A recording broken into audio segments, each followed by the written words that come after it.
Hello, welcome to the Mr.G podcast. I am Gregory Brandt, Mr. G. I like whipped cream in my coffee. Today is January 11th, 2023. That's a beautiful cup of coffee. It's gingerbread coffee. Shout out Melissa in Delaware for the gingerbread coffee in the lovely Hard Rock Cafe, Honolulu Hard Rock Cafe. And on this cold winter day in Hawaii, it is morning time. It's 8:37 a.m.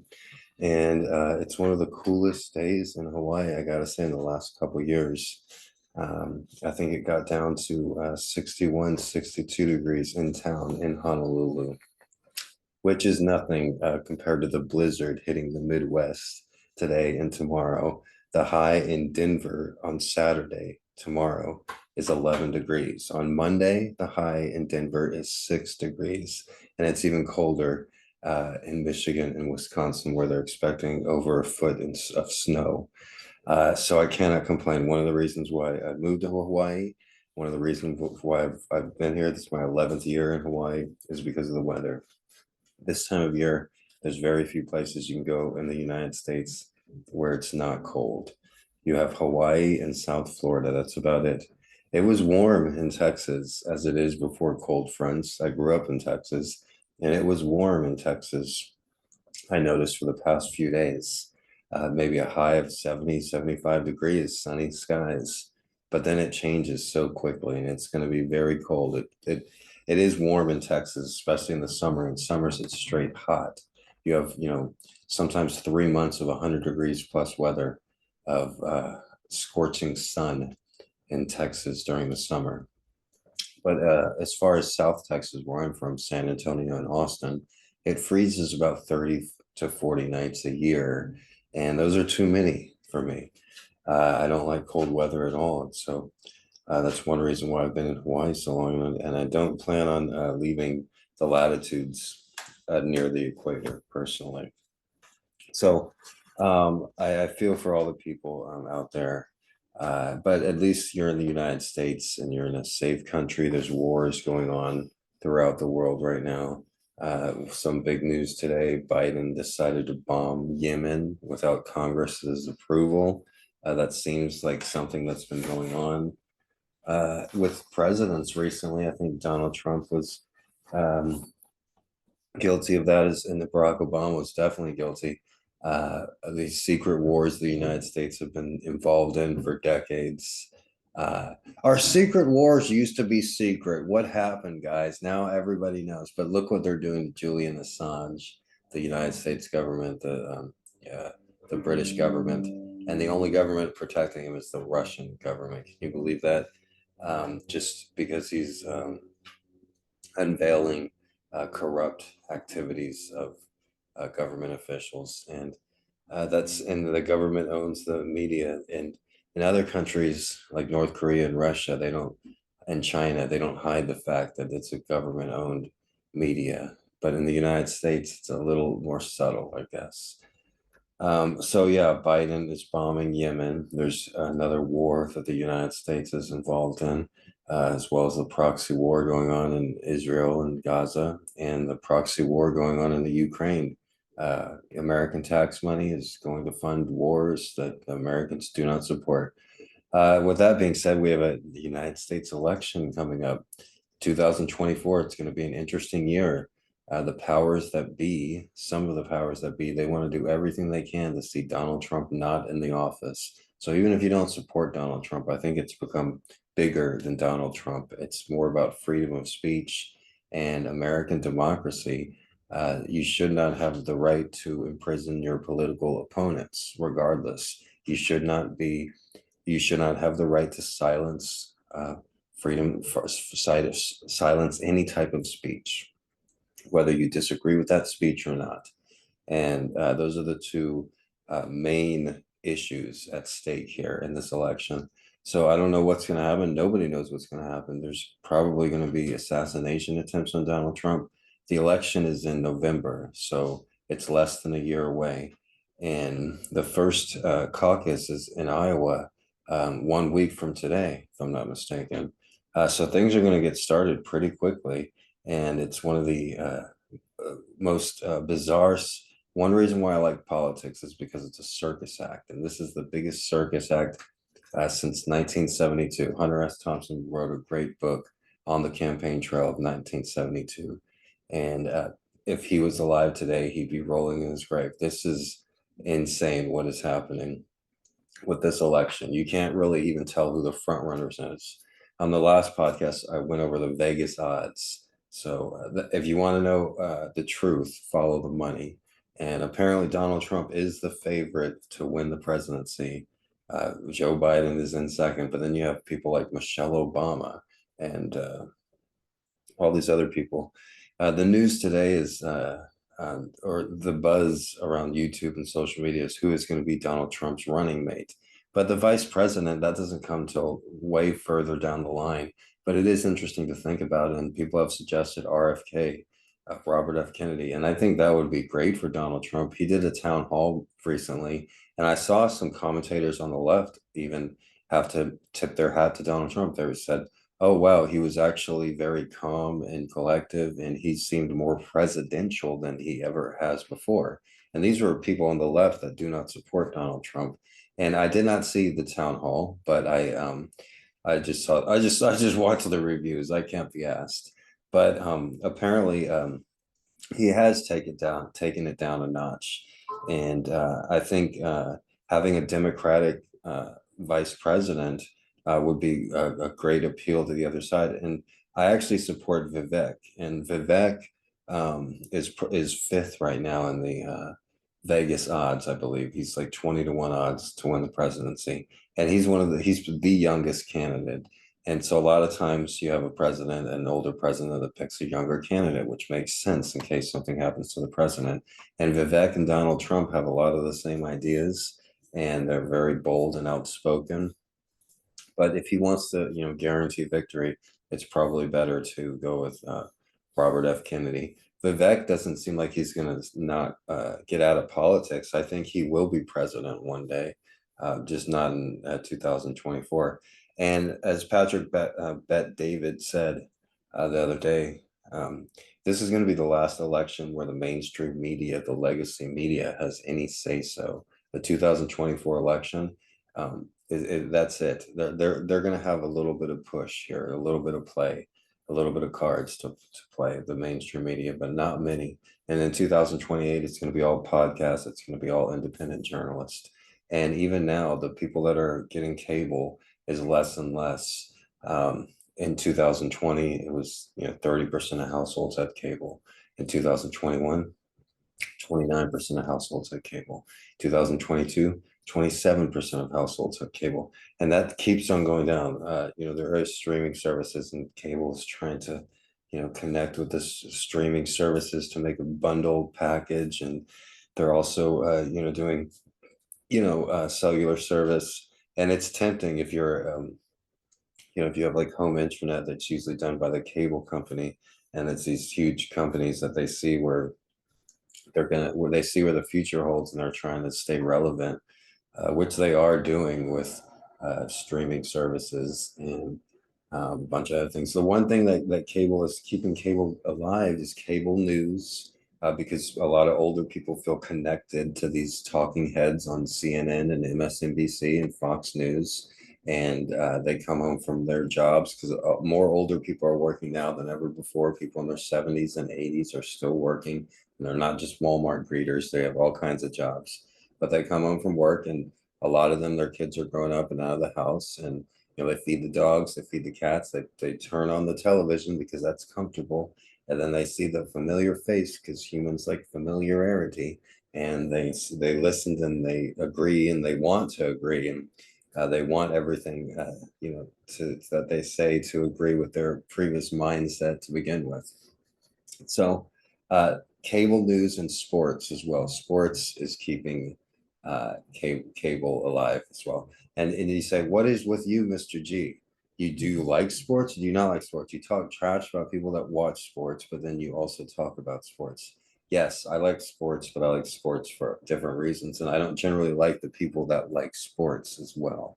So with that being said, my main sport is NBA basketball. I've always loved basketball. I started watching it probably 1987, more seriously in 1989 when the Spurs drafted David Robinson. So I've been watching it for over 30 years, almost 40 years. And I took a few years off there around COVID, and a couple other times I took some years off. But it's an 8, 9 month season, and the NBA basketball it's one of the most exciting things to watch if you don't normally like sports. I've found basketball, NBA basketball in particular, is a great sport to get people that don't normally watch sports into sports because you can see the players right there.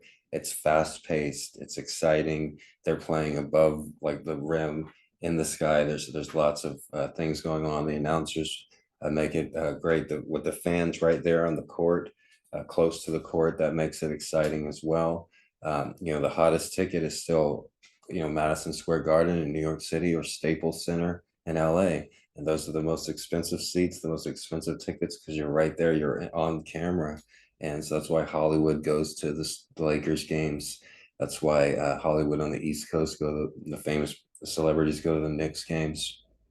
And it's a really, not a complicated sport. You have a ball and, you have a goal and you have these people on your team and you're trying to get the ball into the goal and the other people on the other opposing team are trying to stop you from achieving that goal. So it's a metaphor for life. And, I guess basketball, I wonder if I wasn't, 6'3", if I would like basketball as much as I did because growing up, I didn't start off liking basketball, but people kind of pushed me into it. So like, oh, you're tall, you should like basketball, you should play basketball, and so that was the thing. Where you're born and where you grow up has a lot to do. Your environment has a lot to do with the person that you are. There's a reason that there's Muslim countries and 90% of the people in that country are Muslim. There's very few Christians, there's very few Jews, there's very few Hindus. There's very few Buddhists, or depending on what country that you grow up in. If you grow up in the Bible Belt in the United States, you're more likely to be Christian than you are Muslim. If you grow up in, like I said, a Muslim country, you're more likely to be Muslim. And I guess the environment that I grew up in, basketball was really popular. That was the sport everybody mainly watched. And that's the sport that, the ratings have suffered somewhat in the last decade or two. A lot having to do with like LeBron James and being politically woke. And people just want to see the games, they just want to see the entertainment. So that's one reason that they've lost ratings. But still, I think it will always bounce back. Like baseball had to change their whole format and to make it faster. And American football, it's not watched anywhere else in the world except in the United States. Basketball has been growing worldwide in the time that I've been watching it. When I started watching it in the 80s and 90s, there were very few European players. Just about every player in the NBA was from the United States, and it wasn't played around the world. Basketball in the last 20, 30 years has become a world game. Last night, they played a NBA regular season game in Paris. The Cleveland Cavaliers beat the Brooklyn Nets. Tony Parker, shout out to San Antonio Spurs, was courtside, and it was kind of a big deal, and it was a good game. Uh, Donovan Mitchell for the Cavs had his season high in points, and they talked to the commissioner. I was going to say David Stern, but they talked to the commissioner, Mr. Penis Head, and he said that they're going to have more games in France next year, um, uh, probably highlighting some of the French players currently playing in the NBA. There's over 30 players from France on NBA rosters, led by my favorite player, Victor Wembanyama for the San Antonio Spurs. So I'm expecting the Spurs to have a game in Paris on the schedule next year as well. Last night in the NBA, there was a lot of blowouts. You get the second game of back to back. They're trying to eliminate back to back games, and the NBA commissioner said it's because players need the rest and it's to prevent injury. But it's also because in Las Vegas or bettors worldwide, one of the best easiest bets in sport betting is in the NBA. When a team has the second game of a back to back, you bet against that team if the other team isn't playing the second game of a back to back, so that team has more rests, The NBA, it's an 82 game season. It's a long season. They have to be in the top shape. Other than soccer, there's probably no other sport where you're running so much. So if they don't have their legs under them, it makes a huge difference, especially if the team's on the road of a second game of a back-to-back. If they're going somewhere like Denver, think about that. You're playing at a different altitude and you played the night before, and the team that's hosting you did not play. And you saw that last night when the Celtics got blown out at Milwaukee. The Celtics played a very close overtime game last night against the Minnesota Timberwolves. So they were tired, and then when they got to Milwaukee, it was over before the first half. They got blown out. Speaking of blowouts, the best team in the West right now, the Oklahoma City Thunder, I think they're tied for first place with Minnesota. They beat the Blazers by 62 points last night. This year in the NBA is interesting for many reasons. It's the highest scoring season of any season in the NBA, and a lot of that has to do with the 3-point shot. It's the most important shot and the most important skill in basketball today, being able to hit a 3-point shot. Uh, you know, uh, and that's one reason why they're scoring so much. But you have huge blowouts and you have teams scoring 150 points. It's not uncommon. You got to mention Tyrese Halliburton and the Indiana Pacers leading a historical offense where they've scored 150 points multiple times this season. And they're a fun team to watch. He's suffering an injury. I looked into it. It's only be out a couple weeks. But yeah, it's one of the best NBA seasons. You have two of the best rookies that have come in the NBA. They're both over 7 feet tall. They both can handle the rock. They both can take their man off the dribble. They both can shoot a fadeaway 3-pointer. And it's really exciting. A few years ago during COVID in 2020, it felt like the curtain was taken behind the NBA, where they had the slogans on the woke slogans on the back of their jerseys, and instead of fans in the seats, they had strange ass television Mad Max heads, like cheering. And I stopped watching basketball for a few years, but this is the first season that I've really gotten into it. And the best thing about NBA basketball is the underlying storylines, not necessarily the game. There's so many interesting storylines this year, with Victor Wembanyama and the San Antonio Spurs being one of the worst teams in the league, but still very exciting to watch. And the Lakers drama, LeBron James, 39 years old, playing incredible, playing like no other 39-year-old has ever played in the history of basketball. There's been other 39-year-olds that have played: Kareem Abdul-Jabbar, Tim Duncan, Manu Ginobili. Many players have played in the 39-40, but they only averaged like 4 or 5 points. LeBron James was averaging like 25 points and 8 assists. This is pretty odd. I wonder if there's any federal investigations going on with PEDs that have LeBron James or LeBron James's wife's name written in it. I don't know. Maybe there is. Maybe the media just isn't talking about it. Maybe there's some other reason LeBron James is playing this well at this age. I don't know. There is another story. If you look into it, LeBron James and his wife were both mentioned multiple times on a federal investigation, but with a federal not steroid, but a PED investigation. I don't want to get my words incorrect. And his name was mentioned multiple times, as well as his wife's name.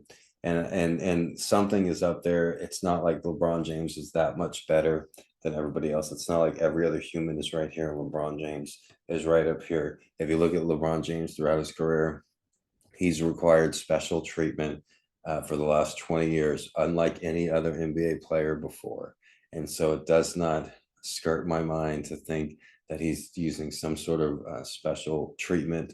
Oh, he's just that, if anybody talks to LeBron James that's been around him, they say he eat cookies and candy and pizza and chicken, and he does not, but then you see a commercial and he's like eating. LeBron James is so good because he eats salad.